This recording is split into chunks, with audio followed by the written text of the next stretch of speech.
Thank you, Vivek sir. Thank you for joining us. Thank you for the introduction. To begin with, we would like to, see, this is a conversation we would like to have. One of these interesting article I read in Gadgets NDTV, and they they use the phrase, the bleeding startups. And you know, the startups are bleeding in India. These are strange economic circumstances. All the supply side is affected, demand side is affected. Uh, Everything looks uncertainty. There is risk, there is magnified risk in all aspects of business. At this particular point of time, I would like to ask both of you, like, what is the impact of COVID-19 on the startup landscape of India? To follow it up with this question, one more question would be, do you see a quick recovery in line once there is a cure or vaccine for COVID? Or do you see that this is something which is going to be there for quite some time and without any chance of immediate recovery? Over to you, sir.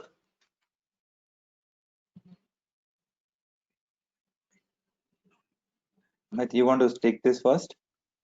Anybody? Vivek, Vivek, you start. I will add in wherever required. Okay. Yeah. So yeah, it is very interesting, and as one of the question that is being asked on many of the forums, right? So it's if you say it's a bleeding startups, right? I would say there's an opportunity as well, right? There are a number of people, right, who are encashing this opportunity by providing a lot of innovative solutions, right? Look at the PPE kits and the mask thing, right? And coming to the startups in India, right? We are very much focused and adaptable to the circumstances, right? And we have seen that many startups has adapted themselves, right? So I would say that it will be not too much of impact on the startups because of this COVID, but yes, this crisis will teach each and every startup how to go lean and how to survive and how to innovate. So that's why, like, innovation is really important. So if you keep innovating yourself, right, and if you keep adapting to the circumstances, you can sail through.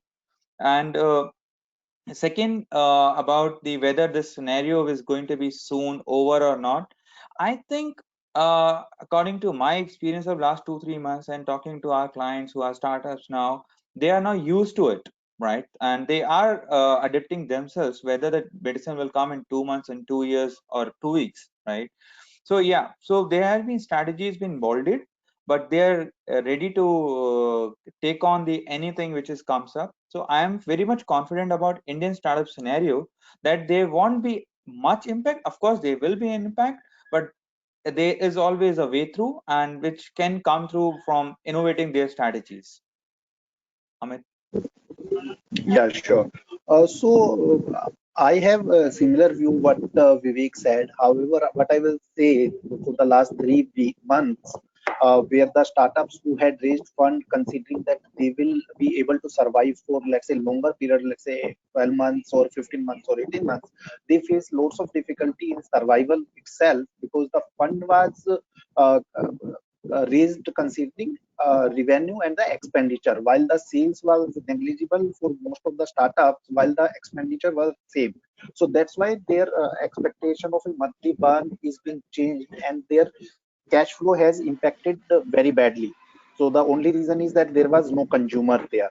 So definitely it impacted a lot to the startups who had growing at a very fast pace, and the growth has been reduced somewhere. However, uh, the startups who are yet to start or who recently started, or the startups who were working only on the product development stage, were not in the market. So there were no impact on those startups because they have yet to go into the market, and in fact they have pivot their idea according to the COVID situation, and they created a new strategy to go to market strategy as well. So having said that, that definitely COVID is a worldwide problem. It impacted all the industry, not only startup. It impacted big industries as well, and the impact is all across.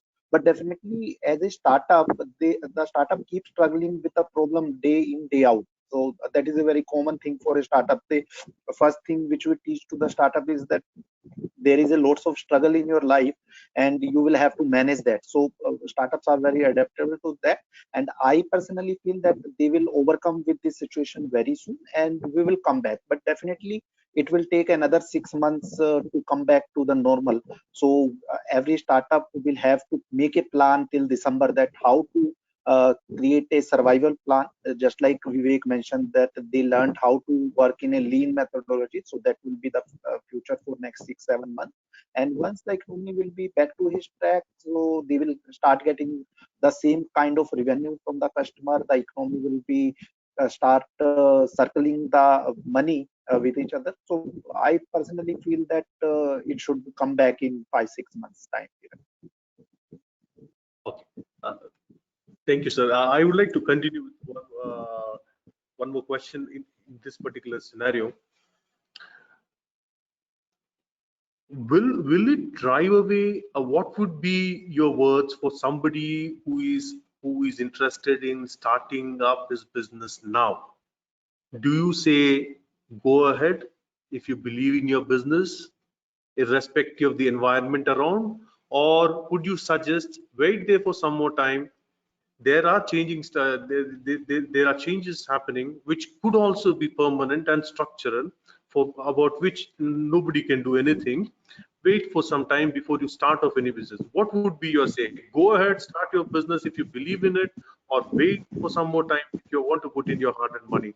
Would it be very cautious approach, or go on Yeah. and do it? So my different my might be different in case we would have been in May, where we were facing the lockdown situation. Now we are into a phase where we are talking about unlock, and every unlock one is about to over, and now we are discussing about unlock two as well. So I personally feel that we are now coming to the normal scenario, and the startups who are yet to start. So I personally feel that this is the best time to enter into the market, because the pandemic impact has been over, and they are now understand that what will be the future after the situation. So they can assess it very well, and they will have to change their marketing strategy or to the go to market strategy. But I personally feel that as compared to the earlier startups who had started last year or few years back, so the new startup may be in better position, and they should start it with it. I keep saying the same thing again and again, that this is a fresh race for everyone. So even if you have not started yet, so that's one who had started earlier as well, they have been also have to start from the same point. So I am of the opinion that in case someone want to enter, they should come into the game. Yeah, and I have like similar thoughts as Amit has, right? So this is the right time. I would say Yes. right time of the business. Right time of the business is when you are ready with your business research. You have done your thorough research on market. You know who is your customer. You understand your product or service that you're going to offer. So if you are ready with this, and of course, you have to refine your strategy based on the uh, this current scenario and what is there in the market, right? Then you can go ahead. And I can give an example which Amit has mentioned, that everyone at zero. Like if I talk about tourism, right? If I talk about hotel or travel industry, so everyone is at zero now. So the company who provides better services or better responses, quality of the services, quality stays to the customers, their customers will come to them. It may be any company. So yes, scenario is good if you take positive out of negative, right? And make your strategies, refine it as per these coming days, right? What you have experienced in the last 3 months, and go with it. But with a proper strategy, roadmaps, and make sure you touch base those milestones which you have decided earlier.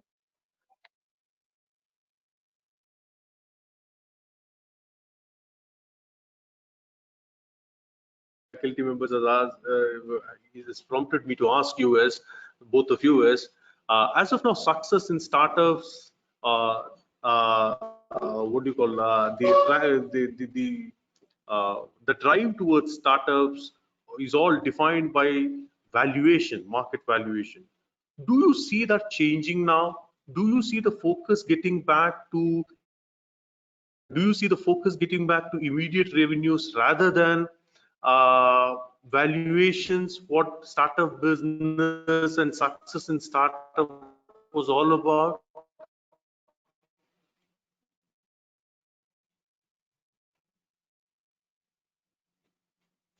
Yeah. Uh, Any of you can and take this. yeah. So I will take it up first. See, the valuation, the game of valuation, yes, it has been a bit off nowadays, because the exact as there has been in a lot of public domain that this is an era of camels, not unicorns, right?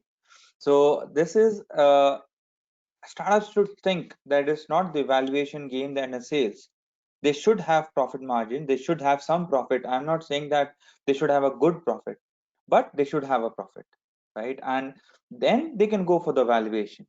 Don't go and we have seen, like me and Amit has been seeing a lot of pitches nowadays, every day, right? And they have been a valuation of 8 cr 7 cr where nothing has been started yet, right? So you have to be very much truthful to the valuation figure that if you are talking to an investor. And plus, in the valuation there should be a I would say not immediate but foreseeable profits in your valuations. So that's my take on the valuation, like profit should be there.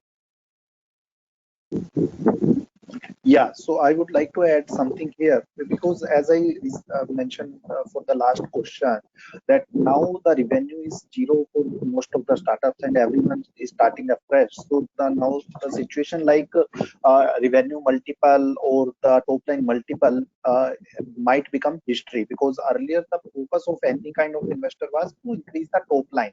No one was talking about the bottom line, and everyone was waiting that once the public will be habitable to your product, then they will start giving huge money as well to you. So there were various kind of model, freemium model or free model, and cashbacks were taking a huge place in the economy. So now once investor have seen that even after spending so much money on the consumers, they have to start again because of this pandemic. So they have also start thinking about that, should we talk about sustainability, should we look at the profitability as well. I am of the opinion still valuation game will be there, but definitely investor are now start looking at the profitability, as Vivek said that even if it is not right now, but how early the profit can be derived from the business, that is becoming an important checklist for any kind of investors. So as you ask a question, so now the sustainable business will only be able to survive in near future. So valuation may become a history after few years.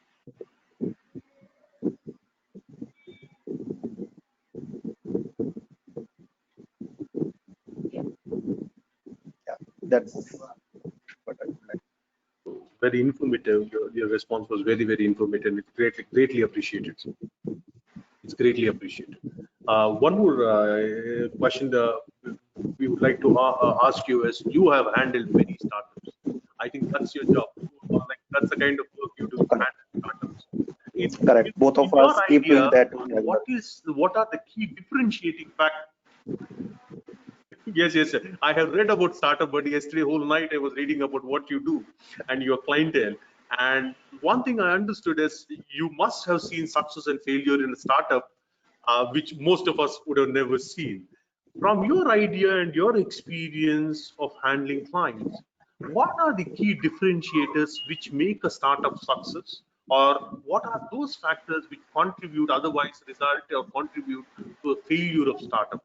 What makes, what helps in success, and what doesn't necessarily help in succeeding? Your take on Yeah. this. So This would be of great interest to all our students and teachers also. Sir. sure. So let me take it first, then I will move to the Vivek as well for his input. So I have invested in more than 35 companies. You have said in my introduction as well, and three of them I have exited at a good multiple, and 4 5 have been failed now. So what I felt in my investment journey, that the team or the founder's vision is having a great reason for having their success or the failure. The startups founder who can adapt the changes in the environment, changes in the economic scenario, changes anywhere, and change their business according to the situation, they become successful. Here, I would like to take one example of my investee company as well. The company's name is PSafe. They are into women hygiene spray. So the product can be kept by women in their purse, and wherever they are using public toilet, they can spray it and then can go for a toilet. So here, what they did as the pandemic situations came, they also started another range of product with the name of Raho Safe, where they start producing sanitizers, hand wash, and other stuff. And you will not believe that the 3 month sale was exceptions. Means the entire 3 months were like uh, benefited for them. So what I would like to mention is that the startup founders who can adapt the changes frequently and then pivot their idea in case they feel that some idea is not working, they should change it immediately. Whosoever is do that, they face successful. And the person who is emotionally attached to his idea do not change according to the situation, keep going with whatever he think at his own, do not take feedback from their customers, normally those kind of startups fail. So another point which come from my discussion is that customer feedback. This is also an important aspect, that the startup should keep taking the customer feedback. There may be possibility the product which was there for last 2 years, in last 2 years it may be useful for the customer, but there may be 10 other product which may come into the market, and now the product is become redundant to your customer. So customer feedback is also important part. So what I would like to summarize here, the pivot possibility by the founder, that is first aspect, and another is customer feedback. So the founders who follow these two policy, I personally feel they can't be failed at any point of time.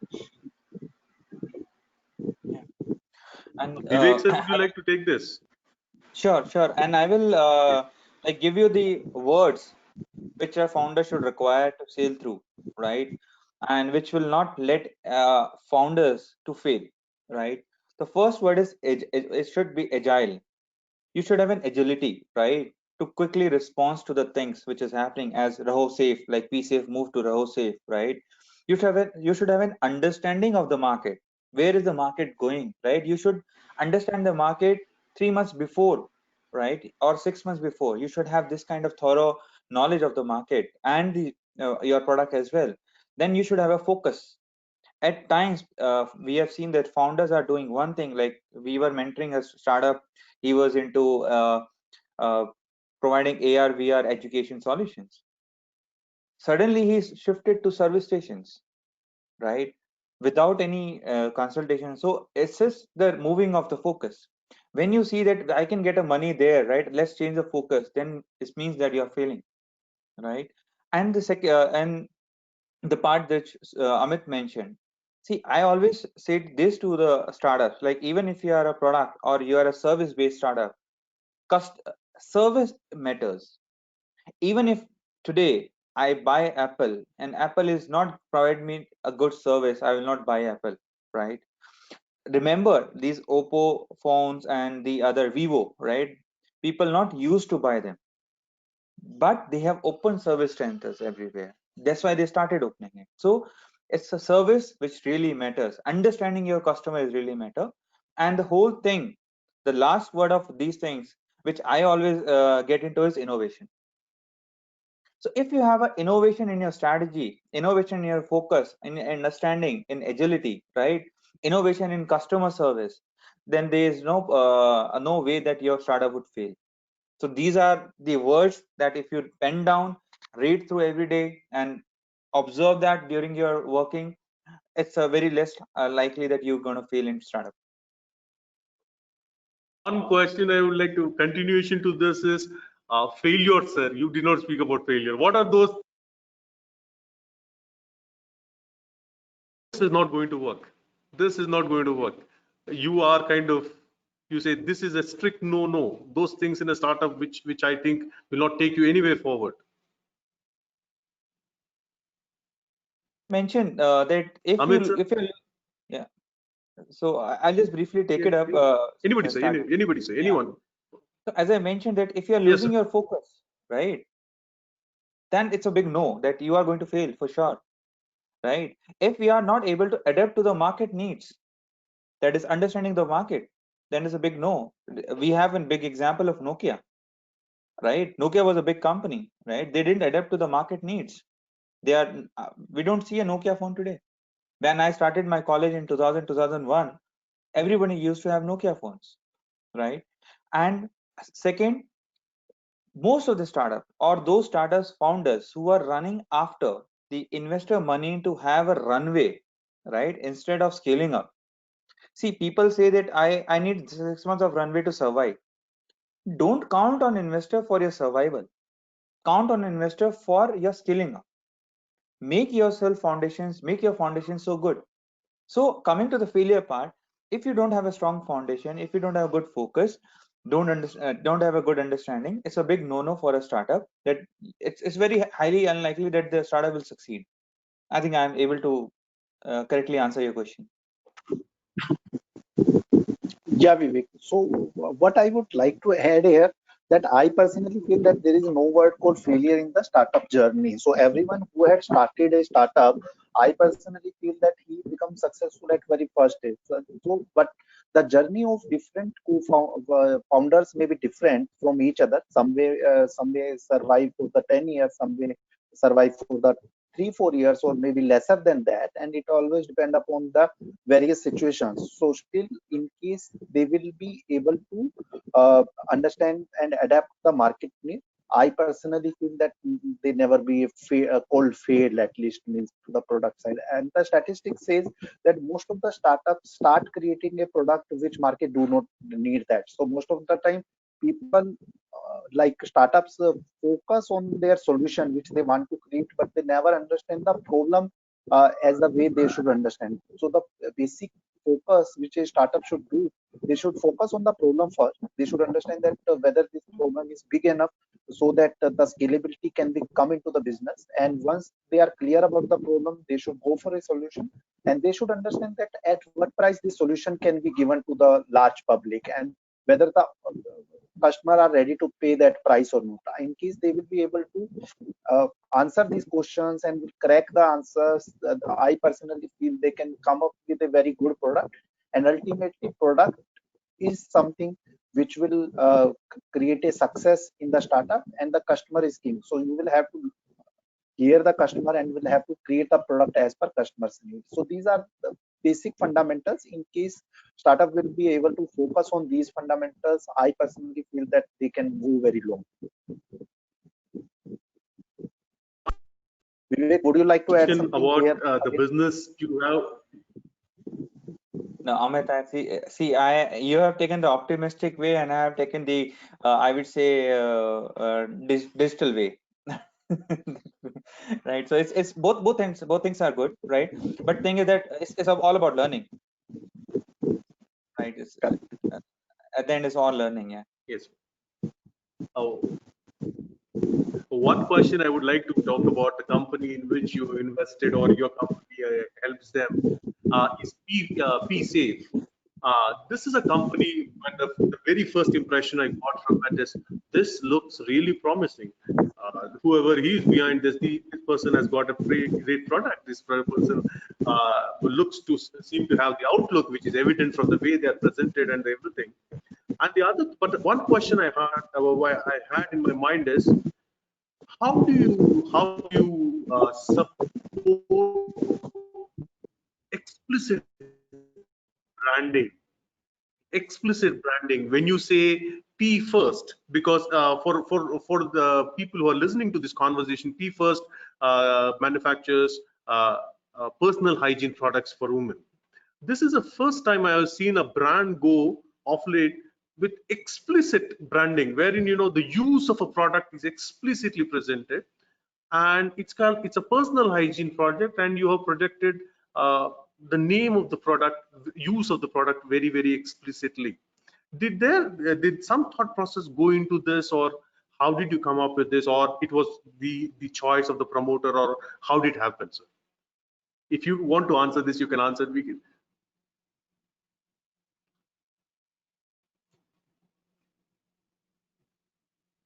Meeting is stopped. I think some issue with Amit Hello. connection. Yeah, I think there's some issue with the Amit Yes, sir. Yes, sir. connection. You heard my Yeah, question, sir. You heard my yeah, question, sir. I did. I will answer, right? Yeah. Amit will come back when Amit will also share his views. See, branding is really important. And as I mentioned Yes, previously, sir. the understanding of the market, right? Yes. So when this product was launched, and Yes. let me tell you that the one of the main founder of this company was used to work in aerospace, right? So imagine the shift, right? So when it comes to the branding and this product was getting launched, it was really important to connect to the customer. If I say like it's a sanitizer or something, people will take it as it's usual sanitizer, and there was a need, but people not aware that what should I use it for this kind to suffice my need.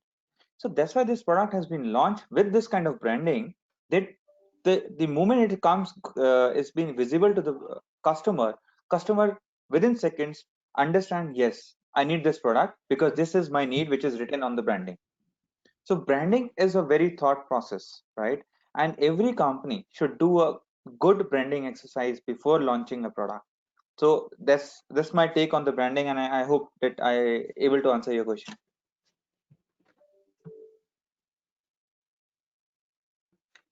I think Amit has Oh, one rejoined. question, Vivek sir. So by the time Amit sir joins us, so Amit sir, are you? I Yeah, I am rejoins. back. Amit sir, Sorry, are you there, I sir? yeah, yeah. Am I audible? Yeah, Amit, yes, I can hear I you. you heard the Yeah, question, okay. sir. You heard the question, sir. Yeah. I heard the question and I was trying to unmute myself and Amit sir, we can suddenly, hear you. Have you heard the question, sir? No, yeah. no problem. So You can answer because it's a very interesting question. Because from my experience, I yes, sir. Go ahead, yeah. sir. Go ahead, sir. I'll continue after. So let me explain the entire story of the PSAFE itself. So what had happened that in 2017 when they incorporated this company and they come to us to pitch their product for an investment, and at the first outset I said that it is very difficult to crack because this is a niche market and no one will understand this concept, and the similar product does not exist anywhere. So at the first time, to be very honest, we rejected them and we said it will be very difficult to create the new market in India. But once we did another meeting with the founding team and we were convinced that yes, they are very passionate about their idea and they can crack the market as well. So even this is a niche market and they will have to create the market because in 2017 or earlier, the personal hygiene is not having any kind of market shares. Everyone was talking about hand soap, etc. But the personal hygiene is something which no one were talking about it. So they convinced us, and in fact, at the first outset, I thought that 150 rupees for a portal will be higher and no one will pay. But they show us the case studies where people are buying that, and because UTI is a big problem in females, so they convinced us that yes, this is a requirement because it is related to health as well. And we convinced and we put our investment there, and it went very well. And I am very happy to say today that they have created entirely new market for themselves and for other players as well. After that, lots of other players are also coming into the market, and the market share is increasing day by day as the awareness is happening. And as the COVID happens, so people are now more concerned about the hygiene as well, because the basic fundamental about the COVID is that you will have to be take care of the hygiene. So that's how it started, and they started with a name called PSafe, which was very easy to resemble with the product. And I always keep saying to my old startup, the name should be such which should resemble your work. Like ours name is Startup Buddy, where we want to mention that we are buddy of startups and we want to provide one-stop solution to the startup. So that's how always, whenever you think about the brand name, it should be resemble. And now when they come up with the other stuff like hand sanitizers or the soaps, etc., so the name is Raho Safe, which again resemble to the product. So that's how the name came into the picture. So we didn't help him in keeping this name. So the founder is himself is so intelligent. Before coming to us, the name was finalized, and I personally feel that the brand name can position your brand very well into the market. So that's why be careful whenever you are keeping your company's name or the product name. So that's a 2 cents from my side. And I will also would This like is to the add one discussion we thing are now. Yes, sir. Yes. Yes, on the sir. Yes, sir. branding Please, sir. part. Vivek, sir. Yes, sir. Yeah, as Amit mentioned about the name, so you should be very careful about your name because that's comes under trademark law, right? So if you are using someone's trademark, similar trademark, then there is a possibility that you have to repent later. So it's better you choose your name very wisely and get the trademark protection, because there was a recent case in Delhi. There was a company which is selling sanitizer with the name Devotol. So Dettol sued them in the High Court, Delhi High Court, and they have to close down the company just because they were using a similar trademark. So it's really important. Branding, packaging, they all are under trademark and copyright law. So you should be careful when you're choosing your branding and name, and you should be very much you should be thinking about trademark and copyright law for sure.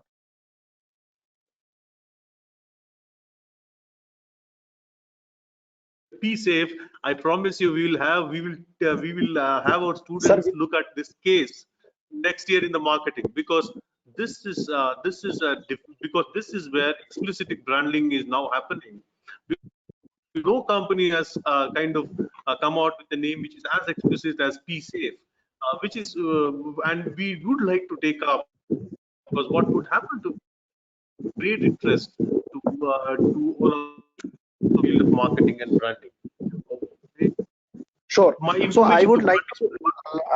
I would Yes, sir. like Yes, to sir. continue the discussion on this particular part, which we talk about the business development or the branding part. Like as you were asking that how we help them, I suggested them to have a face which can be brand ambassador for you from sports category, and we deliberated it on North. And the girl named Manu Bhakar, who is 16 years old, traveling to multiple countries, and the youngest person from India who won the gold for India in the shooting. So I suggested them to have a face from the sports community, which use public toilets a lot, and I connected both of them, and they did a deal where Manu Bakar become the brand ambassador for them, and that went very well. So that was the another strategy to have a brand awareness things where you can have a right brand ambassador or the influencer in the market who can uh, tell you about that. Apart from it, I would like to tell you another interesting thing, that it is also a important decision for any startup to decide that whether they want to go for an online method of sales or the offline method of sales. Like the P-Safe, they decided to go offline. So you can find the P-Safe at every airport or the every public place wherever you can buy it immediately, rather than most of the startups decide to go for a online, because that is an easier way. You can list your products on Amazon, Flipkart, Snapdeal, etc., and whenever sales come you can ship it from the single place. But on the contrary, PSAFE has decided to have everywhere in the public, because they felt that whenever it will be required, no one will order it online and then wait for 2 3 days. In case someone is traveling, he will be happy to buy it through railway station or the airport rather than online ordering. So that's how that decision also went very well. They are now present in more than 1000 stores in India, available at all airports, and the sales are something like phenomenal. So this is also an important decision for every kind of startup. Having said that, I am not saying that everyone should go offline, because it needs lots of money, but according to the product, they will also have to decide whether this product should be sold online or the offline. That's point I would like to bring into the consideration. Thank you very much. That was a very, very detailed answer, and we will also like to tap you on this, talking about P-Safes. Uh, for all the journey you traveled from what you see around in everyday life, it's like you deal 24 hours with startups. I would like to ask you is, do you have some sectors in mind which have post-COVID have the potential to flourish, and there are certain sectors which you think might not do well? Sectorally, what would be your take? Which sectors are going to do well, and which sectors you should tread with caution, or which sectors most probably might not do well post-COVID? What would be your take on that, sir?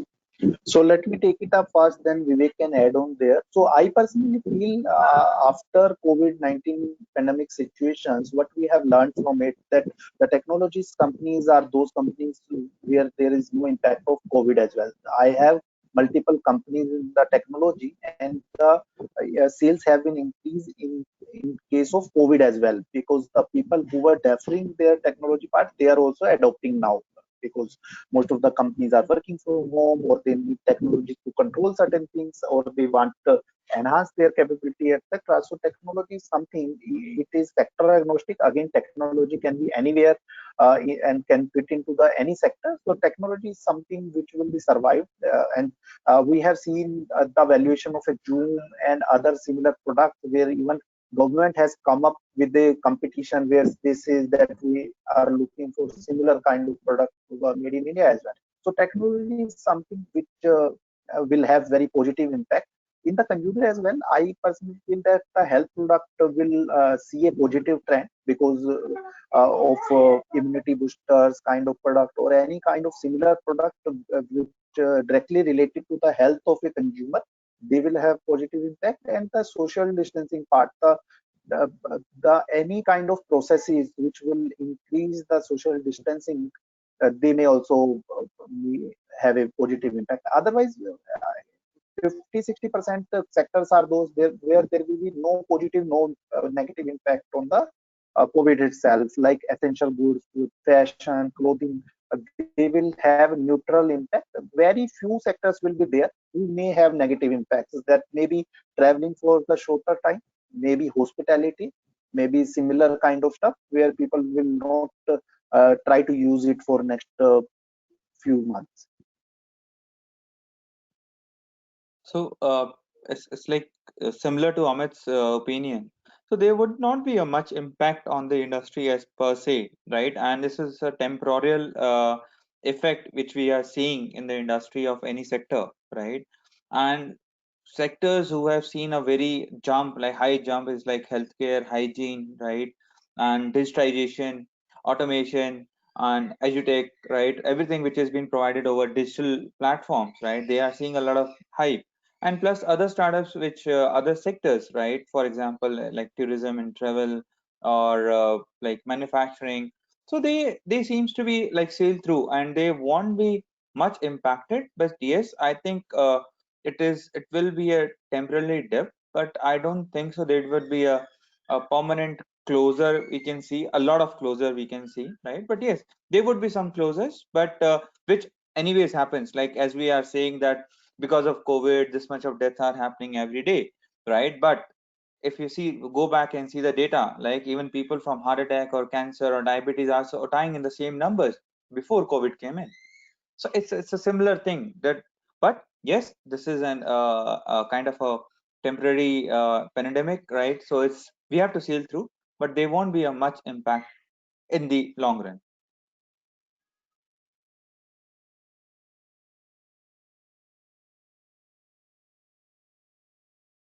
One announcement to all audience: if you have any questions to Mr. Amit or Mr. Vivek, kindly post in the chat box.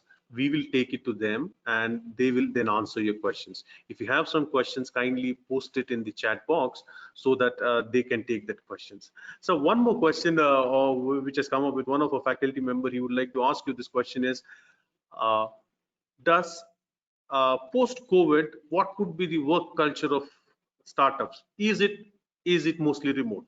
That's the question. Is there now? I think to a very large extent, except it is kind of some storage, logistics involved. Otherwise, do you see some need for office space, or that is gone? Like, it's remote work the new normal, at least in the startup work culture. So let me take it question with my experience. I personally feel that the startups were earlier also working remotely in most of the cases. I have seen many cases where the team is very lean and that is also working from the different part of the country or in sometimes different part of the world as well. Like one co-founder is located in India and another one is somewhere in the Germany or any other part of the world. So they were still working from a home kind of culture was there. The organization which have been reached at a level more than 20 25 employees, they had the office and that was also in the co-working spaces. So the new culture which is coming up is like co-working spaces are coming up with a solution where they have a means the seat kind of system where they say that okay, these the 10 seats are for you and it is not person specific, anyone from your organization can use that. Earlier that was not the case. They were charging on the employees basis that this employee can come and this employee can't come. So considering that, I personally feel that it will be very difficult for the India culture to go for a work from home kind of culture for very long time. I personally feel that once the normal scenario will be come after 6 months or 8 months, people will start back to the office and they will work like that. But definitely till the time COVID pandemic situation is going on, every corporate or the startup will have to follow the work from home culture for the that period of. So to conclude it, I don't see that the work from home is going to be become a new normal for very long time. That period will be maximum 8 to 9 months for this type of culture. Yeah. Yeah. So see, remote working is again is it is a need of an hour today, but it's not a need of the business. So every business has to have an office, right? And people needs to interact. The team has to be together to be very productive. So that's really important. And as soon as this we there's a cure or there's a prevention comes in for this COVID, right? People will start moving back to the offices, right? Yes, there has been a news that big companies are shedding their expenses by not by giving their people work from home, right? But the moment this COVID thing goes, right, the offices will come back for sure because that's a place of business where it is to be done.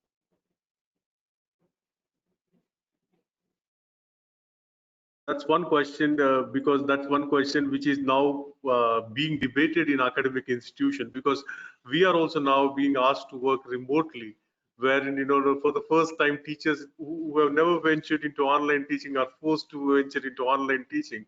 Whether it works or it doesn't work, these are big questions which we are still trying to figure it out.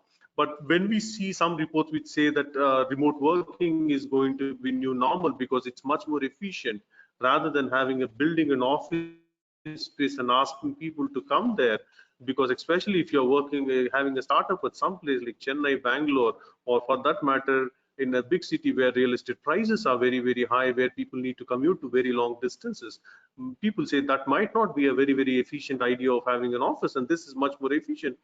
But the data is still very early. We also understand, but we wanted to just know your perspective in terms of how this is going to happen. So your take on online education, sir? How big is it going to wipe away the colleges? This COVID trend, what has started with intensified with COVID, online education. What will be the do you how do you see online education in India, sir? Is it going to be a big boom? One see, Alvin Toffler once said to begin with, uh, innovation, internet takes business first, next it's governments, and third is education. Is it education now which is going looking for revolutionary change in the way it functions? Do you think online education is big and will definitely grow? Yeah, see, of course, it's a new thing on online education, right? There used to be online courses, right? Like these open ignorance, a few online courses, but they are not used to be like this, like very interactive one. But I Yes, would yes. suggest, I would say that it will be an add-on to the physical, right? Because it may happen that students has been given some freedom for learning few courses online and few chapters or modules, right, online, and then but without having an offline education system, it's difficult to impart the learning, because if student is sitting in the class, right, he is there physically and mentally, right? If you are online, if you are at home, right, you have number of distractions too. So there will be an impact on distractions, and this online, I would say, that will be a good alternative as in when there is a need, right? But I think offline education will still prevail over the online education once this COVID thing goes off. But this has given a new learning to the teachers that yes, this kind of teaching can be done, and students are getting adapted to it, right? And this will be having a good balance, but I would still say that the offline education will prevail the online once this COVID goes off.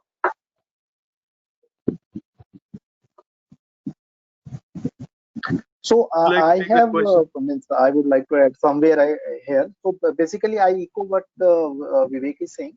On the same side, we will have to bifurcate into two parts. One is the normal education, which everyone is mandated to take, and another is value addition courses. So definitely, COVID-19 situation has bring some new opportunity for those courses, and the people can take those online. But for the regular kind of education, it is also important for a student to go school, colleges, and to understand and learn from his co-students as well. It is not the case that only teachers teach the student. It is also the community from which they learn. So I personally feel that it is also important to have a culture where students would should go to the college and interact with the other students as well. That's how they learn lots of things. Otherwise, theoretical knowledge is something which can be taken from anywhere, but the culture can't be built there. So I feel that once the situation will be normal, so the regular education system will be back to the offline rather than online. But in the COVID situation, we have learned lots of things, how to use the technology. So definitely, it may be cases that the homework, etc., or the other stuff can also be taken care by technology. So technology learning has expedited during this period, so which is a positive impact on education as a whole. I think we are also, as teachers, we are trying to adapt our best in the best possible way to this changing culture. And there are some, it is also true that there is some resistance. I think any revolution wipes away resistance. We all know that. So we are also kind of trying to adapt ourselves to this. One extension of this question, or rather would be a related question, would be, what is your idea of incubating business ideas in academic institutions, or establishing business incubators in academic institutions? What would be your take on this, or yeah, your observation about success or failures of business incubation centers or things like that? What is your idea of incubating ideas in campuses? Any of you can take it.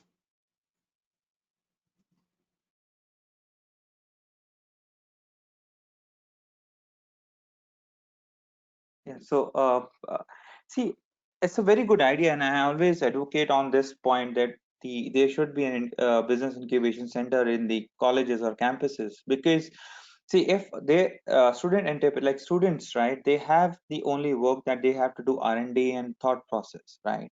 If they can think of a concept, they have a full time resources of the faculty and the labs to work on that, right?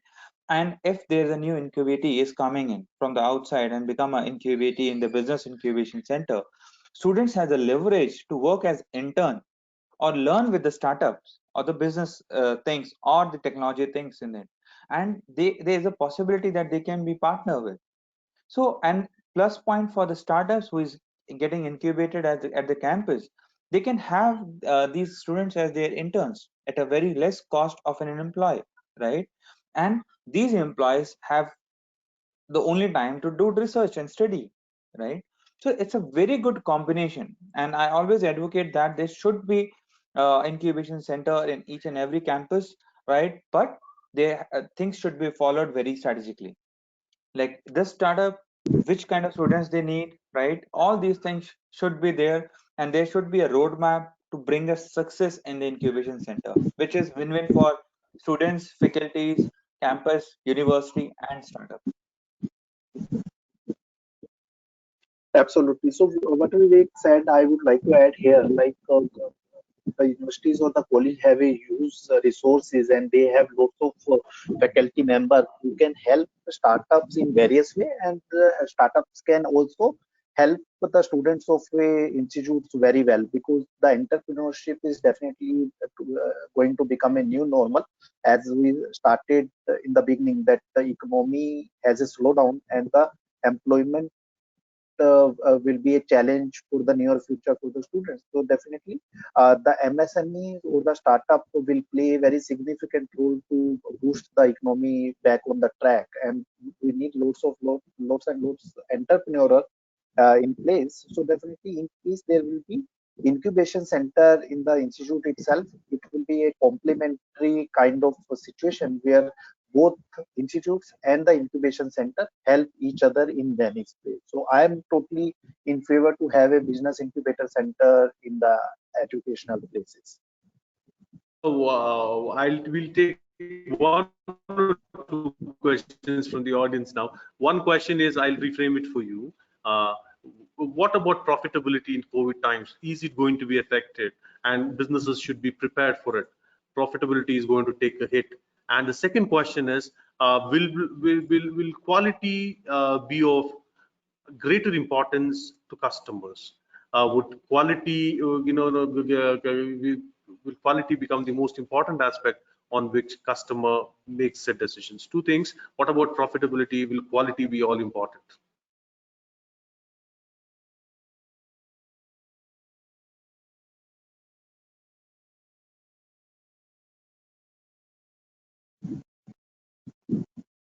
Vivek, would you like to take the question? Yeah, so okay, I will take it up. See, coming to the quality of product and service, it's always there, whether it's you are starting in these difficult time, crisis time, or in the normal time, right? As we have discussed initially, that the quality of your product and service, it should be the prime, right? And you should understand your customers. It's not it is relevant at all the times, whether there is a crisis or not, right? Second part, regarding the profitability of the startups, it depends on what kind of startup you have, right? If you are into essential items, the startups are earning a lot of money in these times, right? However, this is startups who are related to different sectors, right? Like tourism and travel, yes, they are getting hit, but their profitability is getting hit. So profitability is getting hit in respective sectors where there is a restriction, right? But the other sectors are increasing profits. So it's wrong to say objectively that the profitability will be hit in this time. But yes, it will be very subjective to the sector to sector. I think these are the two questions.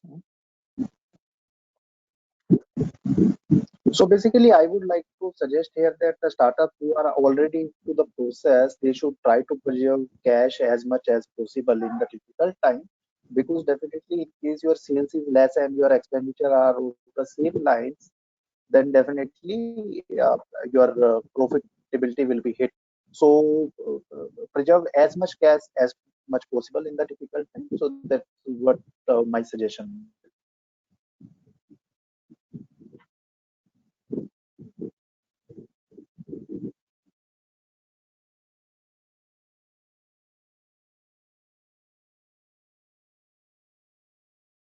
One question is, many businesses are losing, and is there a way to make it up for that? I don't know if you would like to take this question, but is there a way to make it up for the losses? How can businesses make it up for the losses which the money, opportunity and money lost during COVID times? Is there something we should accept and move forward? Any one of you could take for this so that we can move on to the next word. Anybody, sir? Anyone?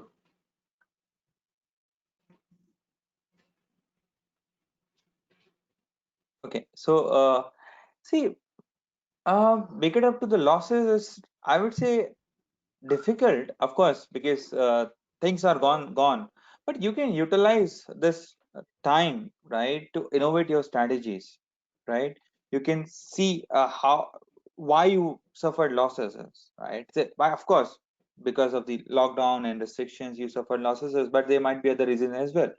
So utilize this time, right, and to strategize yourself that you should not repeat these mistakes again, and prepare yourself again if such crisis may come again, right? So this is my way of like telling that how to make up for the losses is. But yes, if you're talking about monetary losses and how to make it up, it's difficult to say at this stage because there's no objective answer to it. It's very Yeah. subjective and depends on the business to business. Yes, that was a question. That was a question which was asked. So that's it. Like we leave that question because that question is gives answer to nothing can be said. Maybe we have to accept it and move forward about it. One of the things which was an interesting question also comes up here, sir. In spite of the careful planning of curriculum, there is always a gap between what we teach in a classroom and the practical scenario how a business is conducted. How do you think, as an academician, we can address the gap? To put it in a lighter way, was your education all helpful, of any help in your business, or it's like you are learning everything from the beginning? How do you take that? Was it everything, was it all was it useful at all? That's a serious question, sir.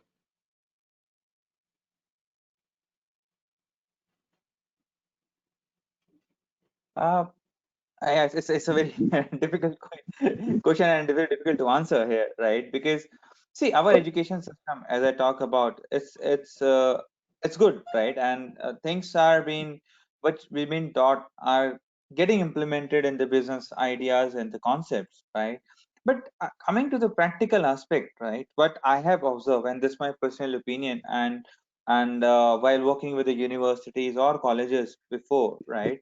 There is a lack of but this is my personal opinion again, and I'm not pointing fingers to anyone, right? And I always respect the faculties and teachers here, right? But I see a gap between the industry and academia, right?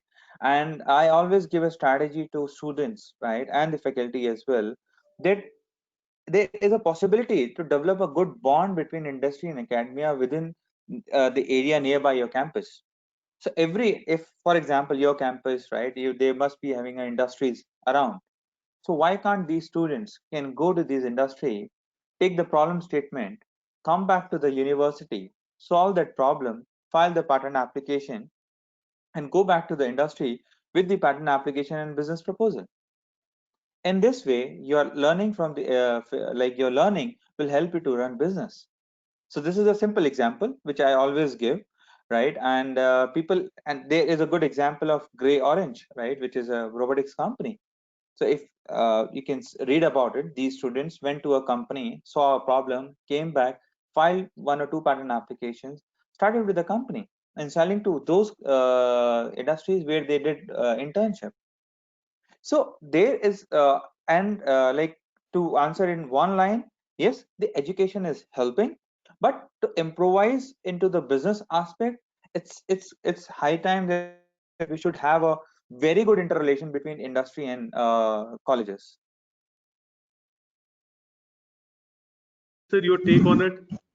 So I will, yeah, definitely. So being a commerce student, I whatever I am doing in my entrepreneurial journey is something which I have learned in my education. And I personally feel that the people, like I am interacting with lots of founders, so they are also using their technical skills of their education at par. But definitely, as we said, that there is a little bit more needs to be done by academia to have a practical knowledge as well, to make them a level where they do not fail very fast. So that's the only point which I would like to add emphasis upon. And as you earlier asked me questions, that in case there will be an incubation center in the educational institutes, will that help? So I personally feel that by making those incubation center or the accelerator centers in the education hub, that can help a lot to bring that common path between the academia and the industry. So that can be a good platform. Okay. So we kind of we coexist with this is we run a management department, but we coexist in an engineering colleges.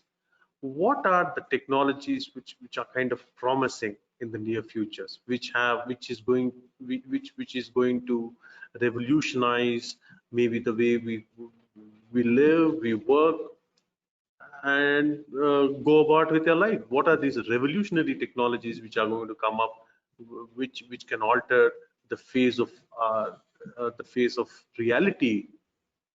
Sure. So Anybody? I no, no. I would like Vivek to answer this question because Yes, that is yes, yes. definitely his You area. know, my question was, He I is want to our direct. innovators guy. I'm a chartered accountant. I can answer those questions that how to set up those companies which are going to be the future. But Vivek can answer this question very well about the Yes, innovation stuff. yes, yes, yes. We'll take it to Vivek. Sure. See, it's about if you're talking about engineering, right, and where the future is. See, it's about solving the particular problems, right, and how you're solving it. So if I talk about health tech, right, health tech is there, right, and it will be there for long because everybody needs health support, right. Coming to the fintech, though in India fintech is a bit less, but fintech is very much in demand in outside India, right. Coming to the cyber security, which is a very good field to get into and innovate into it, right. Coming to the education tech, which is flooded with a lot of websites, right, but there is like Byju's kind of thing comes, and then there is a lot of other systems are coming, but educations, there need to be good edutech like AR and VR, which is coming up, right, which is good, which gives you a practical learning, right, and which saves a lot of time for students also. And coming to green tech, like clean tech is really important because there's a lot of I would say hype or a lot of talks happening around the world about the clean tech renewable energies. So if I talk about, there is not one thing that can be like, if we conclude, there is a lot of things which has a scope, but I always advise, and I advise here also to all the faculties, to work on those solutions, take up that engineering part which has an acceptability or adaptability in the global scenario. Don't look at India, and don't look at India as a per market per se, and develop your solutions around the global needs, right? So that's really important to understand. And to answer, yes, I mentioned that fintech, health tech, clean tech, there's a lot of scope. Investors are looking into it, and the rest of the engineering parts, like it covers after a lot of things, robotics, and there is a need, and it's an advice, and it's a advice from my experience that whenever the faculty is forming a group of students to do something innovative, right, pick up students from multiple disciplines so that they can add up their value into the team, and they see working as a team as a startup into it, and there's a lot of scope of innovations. So we can throw number of problem statements to you. If we work like as a team, we can help you to create innovations, right, but you have to work on the prototypes, and of course then we can try and sell it outside to the industry in India. But first thing is, zero down on the concept, zero on the engineering, which part of the engineering you want to. There's a lot of scope of engineering in globally, like though I'm a telecom person, I'm not saying telecommunication is a new thing, but fintech is a communication. If we talk about edutech, is a kind of communication. Clean tech is a new time of thing, and agri-tech, right? Agri-tech is also a good thing, but again, what is agri-tech? Agri-tech is not that you form a website and you're solving a supply chain problem. Agri-tech is a technology that that you need to develop upon, right? So these are the things that are really required, and faculties should think about it and should try to innovate things from it and file patent applications, which is really important. Amit sir, one question to you. In your long journey for last 13, 14 years handling startups, have you come across, are there names which you mention about some students who are straight out of college, come up with great business ideas and who went on to do great things in the startup field? Any students who have come up to you and come up with which are great ideas, which were kind of very saleable ideas, and you worked on it or helped them work on it, which you would like to recall, Yeah, which yeah, are yeah, yeah. There are lots of students whom I mentor, and they started the company as well. And definitely, sometimes happen that startups, means student startups, do not go very low. They sell their ideas to someone else at very early stage. But definitely, I help lot of students in developing their ideas, and they are working. And the good example, maybe I would like to mention the name.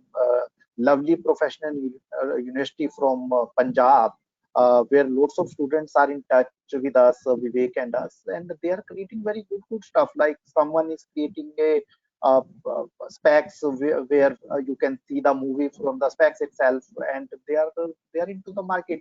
And the very first startup with which I interacted with, its name was Web Chutney, which was later taken over by Dentsu. And the founder of the company was a Polish dropout only. Means his name is Siddharth Rao. Everyone can read about him. And I start interaction with him in year 2007, which is 13 years old story. And first they raised fund from Network 18, then another company, then ultimately now it has become Dentsu Web Chutney company. So there are lots of students who come up with very good idea, and they're doing very good work. Means I personally think that students, the new generation students, are coming up with exceptional ideas. Means we can't even think about those innovations which they are thinking about. So to answer your question, the answer is definitely yes. Students, we are helping students. So Vivek sir, would you like to share a few things, your experience with students or college dropouts or somebody who's coming with great idea which you handled with and which are kind of mostly doing well? Yeah, see, students have a very like nowadays have very good ideas. Like, and it was like totally opposite when I used to do engineering way back, like in 2001, 2005, right? But see, I am like mentoring a lot of student entrepreneurs, right? Like Amit mentioned about the person who is preparing a goggles where person can watch the movie first day, first show, being at home, right, with a very competitive price. And second, people have like these students have prepared drones to clean up the solar cells, right? And so there are a number of solution that we are working on. But again, there has to be a good support from the faculty part, which I observe, right? And we are happy to work with students and faculty of your campus as well, right? But there needs to be a connection, because I'm talking about the positive parts for with working with students, but there are few students also which come with the very enthusiasm in the beginning and later they just go off, right? So there needs to be a balance needs to be made by the students as well, and there should be an encouragement by the faculty, by the campus, and that's why this business incubation center comes into play. Well, I should thank both of you because we have covered a range of topics from startups to technology to campuses. I think this has been a wonderful discussion on wide range of topics. You know, we would actually want to. We actually, in fact, I would personally like to talk to you more about your companies which you are supporting, which I kind of read through some of them. uh, and but in fact, because audience may not be aware of all the companies you are supporting in, but so keeping audience in mind, we are kind of covered on the wide range of topics. Your PCA product itself was outstanding. You know, like I just don't have word. When I the first one I saw, like, this is a product which is going to succeed for no matter what, because this is first time somebody went out of the clutter to make a difference. Thank you, both of you, for so much for coming in. Sir, closing remarks, Amit sir. We would like to hear from you. Closing remarks, sir. What would you like to tell Sure. us? Yeah, so as a faculty members, I would like every faculty to learn about the entrepreneurship as well, their journey. Like there may be certain technical topics as well, which we can discuss. Right now, we discussed about the investment, we discussed about the client, but we can go into the detail as well, that how things happens, like why investors invest, and if we invest, what is the expectation of an investor, so that the startups can also be keep ready for the investment portions as well. So let do certain more events together for the faculty members to help them understanding the entire entrepreneurship. And I personally feel that once the academia and the startup ecosystem will join hand and they will do work together, means the success will be far better as compared to today's scenario. So that will be my close. Thank you. Thank you, Amit sir. Vivek sir, what would be your closing remark? So I would speak from the engineer mindset, right? So if the faculties or the students are really want to do innovations, right, want to file patent application, generate concepts, right, which are marketable, right, please feel free to connect us, right? You have our email address. So we find ourselves very we find enjoyment when we work with students and faculties on innovations, right? So join us. We are the team of innovators. Let's make it a good team where we can generate good innovations, not just for the for Indian market, for the global market as well. So that's my concluding remarks, and that's we will see the fruitfulness of this event is when we start interacting more on innovations and investments both. I think we will be very it will be our pleasure to have you again also, sir, on extended topics, on a range of topics, both of you. In fact, it is kind of pleasure. And in fact, there are so many questions which are coming up into our mind. We are kind of trying to stop it now because it's so we have already taken sufficient amount of your time. Both of you have been very, very kind. You have responded to almost all questions, and you have been rather very direct. In fact, you have been very candid in your remarks about how the industry is working, what could be done, and other things. And we see great leadership in you, sir. That's my that's something which I have. We see great leadership in both of you. Thank you so much for being a part of Thank this you. event, sir. Thank you. We will Thanks be everyone. grateful. Thank you. Thank you, sir. Thank you, Aman. Thank you very Thank much you, sir. for inviting. Thank you, Thank you. Vivek, sir. Looking Thank you, sir. forward to have more sessions. Thank you, sir.